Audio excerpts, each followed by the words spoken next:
Open the glove box. Unhook the dampener arm. Remove the 2 stoppers in the glove box. Though this model we were filming was missing one. Lower the glove box.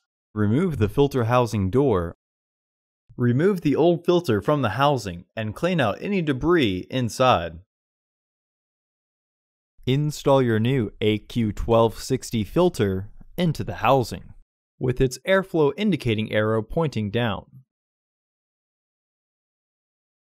Reinstall the filter housing door. Removing and reinstalling the stoppers is easier if you partially close the glove box. Reinstall the stoppers by matching the shape and then rotating clockwise. Reinstall the dampener arm.